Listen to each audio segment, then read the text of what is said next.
quite done with the snow just yet. We've had several inches across the region and still could put down an additional coating to maybe 1, perhaps 2 inches in some very localized spots closer towards the toll road.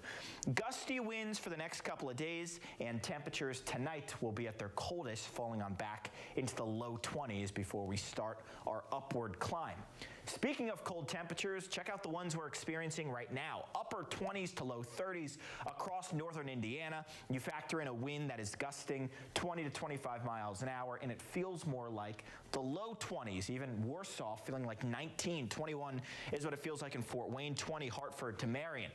We look at the satellite and radar. It shows largely quiet conditions locally, but here comes some more bands of snow pivoting on down from the north and west, and those can impact especially northern and western areas in the coming hours. We've already seen several inches of snow across the region. We'll zoom in on a couple of these reports. 9 Mile, just to the south of Fort Wayne, 2.7 inches. We check a little bit off towards the east in Van Wert, 3 inches there in western Ohio, and there were some spots closer towards South Bend and Gary that locally saw over 6 to 7 inches of snow. On top of what's already falling, Fort Wayne and points south and east, not expecting much, maybe a coating. North and west, maybe it's an additional 1 to 2 inches of some lake effect snow continuing this evening into the overnight period.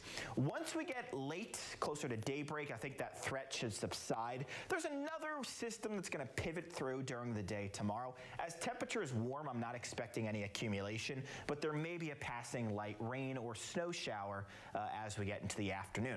That system will actually propel temps upward, so behind it, we start to warm on up.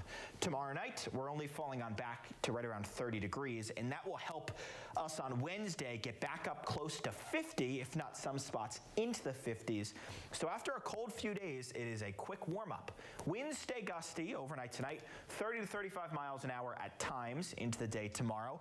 We could see, especially into the afternoon, gusts approaching 35 miles an hour, and still a bit breezy during the day on Wednesday. What's happening is this big dip in the jet stream, that is going to pull away, and that's going to pull away the cold air and bring us to much more seasonable and then eventually well above average temperatures for the rest of this week. Tonight, some flurries and snow showers, a pair of 2s for the actual temperature, which means feels like readings falling back into the teens. 37 degrees with some clouds and a stray shower, both rain or snow possible during the day. 50 Wednesday, near 60 to close out the weekend, into the 60s on Saturday.